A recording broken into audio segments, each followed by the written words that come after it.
Going on, everyone? In this video we're going to be going over fair value gaps and inverse fair value gaps, and basically you'll be able to understand how they form, how to identify them, and most importantly, how do I actually use them in my trading. All right, let's get into it. Okay, so what is a fair value gap? So essentially a fair value gap is when the market is moving, usually it moves like this. Great structure. Sometimes we'll have massive moves.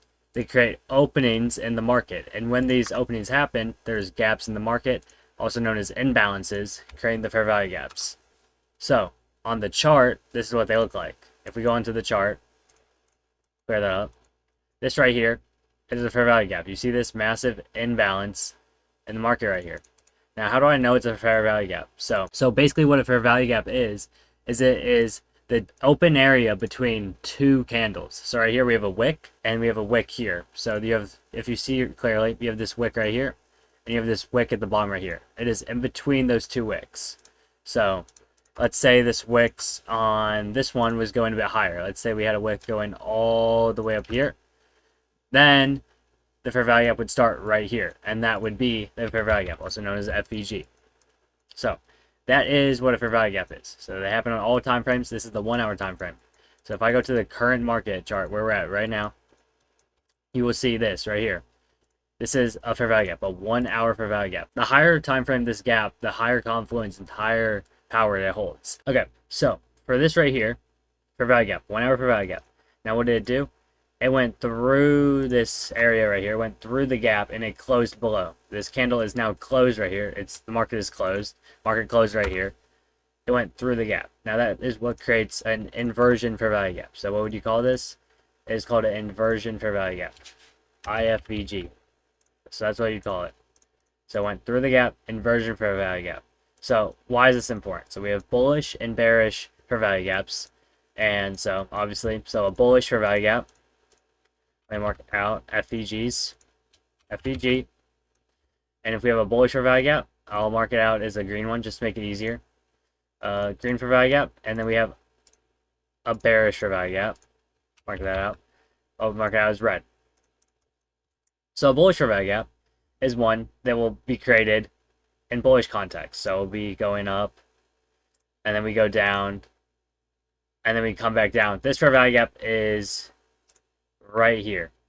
It is in the bullish side, helping the bullish market.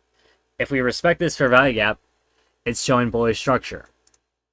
Now, a bearish one is the opposite. If we're coming down, then we went up, maybe we went back down again, and then we're going back up, and there's an imbalance here. This one is now to the downside, creating a bearish fair value gap right here. So now when we tap this, if we respect it, you're expecting it to be going shorter, going lower, also being bearish. So that's the difference between a bullish and bearish fair value gap. And basically how we use these is to know where the market is going, high time frame, and you can also use it low time frame to basically have a clear picture of the overall market as well. Okay, so how can we use fair value gaps to our advantage and inverse fair value gaps to our advantage? So in this example, this was from pre-FOMC on Wednesday. We had this 15-minute fair value gap that I think a lot of people saw, and the way we reacted off of it, again, this is a bearish fair value gap, basically clear rejection, as you see right here. And what does that show? Bearish structure. We were rejecting off the 15-minute, and then what do we have below? We have an intermediate low, two relative equal lows. So again, they give you structure, and then if you've watched my other videos, we move from internal to external. That's how the market moves. So then if we scaled down, and then this is where entry that a lot of people took is we had this 2-minute inversion. Again, this is a inversion fair value gap. It's super small, super hard to see. I'll take out this 15 minutes to make it easier, but we had a 2-minute inversion, which is the highest time frame inversion, and through there basically gives you confirmation that we're bearish. Now for me, what did I do? I waited for a pullback into this 1 minute fair value gap to enter right here. Through that 1 minute tap, let me go back. Okay, so this is where some people entered right off this 2 minute right here. I waited for a little pullback into this 1 minute. I had a limit order right on the 1 minute fair value gap that was created. Let me just move forward. Okay, right there. We created a 1 minute fair value gap, and basically knowing how structure works, and we had a 2-minute inversion, and we created a 1 minute fair value gap. This 1 minute should hold. I had a small stop loss, limit order, And then TP was originally like all the way down here, but I eventually put it just at the screen low. And then what I do, I get tagged right here.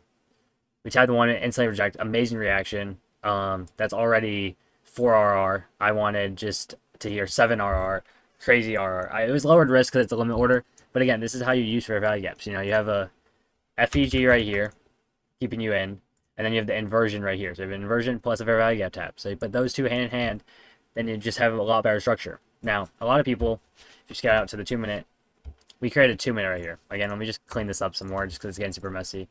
We had a 2-minute that we created, and this is why I didn't go break even, because if you go break even now, there's a chance we come back into this 2-minute and then get stopped out at break even. So we had this 2-minute for value gap right here, and essentially there's a good chance if we do want to go back and tap that because it's unfilled before we take this out, that'd be understandable.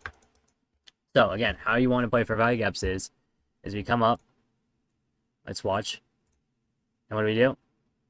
We edge this area, but then we start to come up. Wait for it to do it. I was staying in this trade for a while. Boom. Almost nearly stops me out. Taps the 2-minute, then rejects. Now, again, that's how you use fair value gaps. You could have entered off this one, see the rejection, go down to the 1-minute. Literally, like, that's how you use fair value gaps, man. You tap a fair value gap, you reject. You use that as confirmation. You could have entered off of this candle right here and have a later entry, and then go here. Stop loss here. Again, still targeting here. You're still getting 2.5 RR. Amazing. Again, it's more confirmation too. It's even safer. And then what do? Bang. We just deliver like so fast. It just kept going. It was a crazy one. We just like delivered all the way down, take out all of these draws. So that's how you use fair value gaps. That's an example. Again, it is pretty simple. Trying to make this as simple as possible. Fair value gaps, you know, the gap in the market, tap, react. We inverse it. If we go through it, that's an inversion. You have to close through it. Right here, what are we doing? We're closing through these gaps, inversing them. So then we're creating bearish structure, and that's the opposite if we're bullish. If we're bullish and we're going through them, fine, just like a candle. All right, over here, what are we doing? Fair value gap in between these two wicks. That's a fair value gap right there. There's one right here as well. Mark those out. What do? We went through them. So what do you know off of that? It's bullish structure. Bang. Target. All of this. Look at that. It's crazy. So that's our value gaps. Not the most structured video as usual. But honestly, I didn't think it needed too much structure. I think fair value gaps are pretty simple, and yeah, not really the best teacher, but you know, it's a fair value gap for you.